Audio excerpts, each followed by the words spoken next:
আসসালামু আলাইকুম রহমতুল্লাহি ওয়াবারাকাতুহু নাহমাদুহু ওয়া নুসাল্লি আলা রাসূলিহিল কারীম আম্মা বা'দ। সম্মানিত দিনী ভাই ও বোনেরা, আপনারা সকলেই কেমন আছেন? আশা করি আল্লাহ সুবহানাহু ওয়া তাআলার রহমতে সকলেই ভালো আছেন। আমিও আল্লাহ সুবহানাহু ওয়া তাআলার রহমতে খুবই ভালো আছি, আলহামদুলিল্লাহ। সম্মানিত দিনী ভাই বোনেরা, আপনাদের মাঝে আজকে একটি বিষয় নিয়ে আসলাম, গুরুত্বপূর্ণ একটি বিষয়। বিষয়টি হইতেছে সূরাতুল ফাতিহা দিয়ে যে কোনো ব্যক্তির অন্তরে মহব্বত পয়দা করা, ভালোবাসা পয়দা করা, এক কথায় বশীকরণ বলতে পারেন। সূরাতুল ফাতিহা দিয়ে আমরা কিভাবে বশীকরণ করব অথবা কিভাবে মহব্বত তৈরি করব, চলুন আমরা জেনে নিই। আমাদের প্রথমেই একটি কথা মনে রাখতে হবে, কোরআনে আমল করতে হবে সৎ উদ্দেশ্যে, কোরআনে আমল করতে হবে জায়েজ কাজের জন্য। কেউ অসৎ কাজে, না জায়েজ কাজের জন্য অসৎ উদ্দেশ্যে আমল করিবেন না। যদি করেন আপনি নিজেই গুনাহগার হবেন। চলুন আমরা জেনে নিই এখন সূরাতুল ফাতিহা দিয়ে আমরা কিভাবে যে কোনো ব্যক্তির অন্তরে মহব্বত পয়দা করব, ভালোবাসা পয়দা করব। আমরা আমলটি দুইভাবে করতে পারি।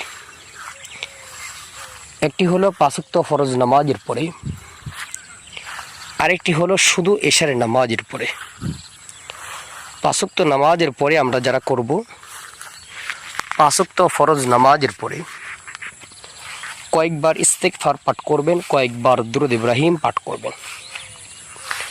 কয়েকবার ইস্তেগফার ও দুরূদ ইব্রাহিম পাঠ করা হয়ে গেলে এরপর এইভাবে বিসমিল্লাহর সাথে সূরা ফাতিহা মিলিয়ে পড়বেন। বিসমিল্লাহর শেষের যে মিম আছে, মিম দিয়ে সূরাতুল ফাতিহাটি মিলিয়ে পড়বেন এইভাবে।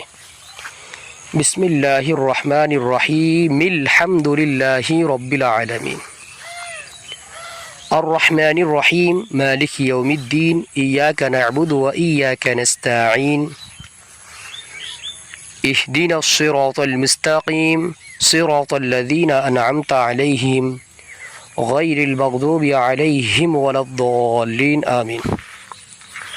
এইভাবে সূরাটি 21 বার পাঠ করবেন। প্রত্যেকবার বিসমিল্লাহর সাথে সূরা ফাতিহা মিলিয়ে পড়বেন, অর্থাৎ বিসমিল্লাহির রহমানির রহিম, আলহামদুলিল্লাহি রাব্বিল আলামিন, এইভাবে। এটা হলো পাঁচ ওয়াক্ত নামাজের পর আমল করবেন 21 বার। 21 বার পাঠ করে আবার কয়েকবার ইস্তেগফার ও দুরূদ শরীফ পাঠ করে আল্লাহ পাকের নিকট দোয়া করবেন। এটা হলো পাঁচ ওয়াক্ত ফরজ নামাজের পরে। যারা পাঁচ ওয়াক্ত ফরজ নামাজের পরে করতে পারবেন না, তারা এশারের নামাজের পরে ঘুমানোর আগে ওযুর সাথে কিবলামুখী হয়ে বসবেন, কয়েকবার ইস্তেগফার, কয়েকবার দুরূদ ইব্রাহিম পাঠ করবেন। এরপর এইভাবে বিসমিল্লাহর শেষের মিমের সাথে সূরা ফাতিহা মিলিয়ে 121 বার পাঠ করবেন। 121 বার পাঠ করে আবার কয়েকবার ইস্তেগফার ও দুরূদ শরীফ পাঠ করে আল্লাহ পাকের নিকট দোয়া করবেন।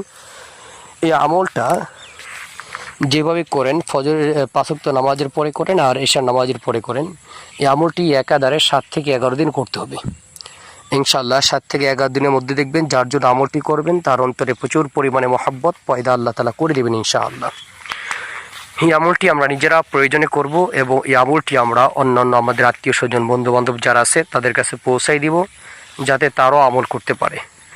এবং যে কোনো সমস্যা হলে, যে কোনো প্রয়োজনে কোরআনী আমল যদি আপনাদের প্রয়োজন হয়, অবশ্যই আপনারা কমেন্ট করবেন অথবা ইমো ও হোয়াটসঅ্যাপ নম্বরে মেসেজ দিয়ে রাখবেন। যদি আমার জানা থাকে উত্তর দিয়ে দেবো ইনশাআল্লাহ।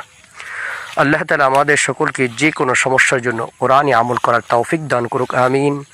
আসসালামু আলাইকুম ওয়া রাহমাতুল্লাহি ওয়া বারাকাতুহু।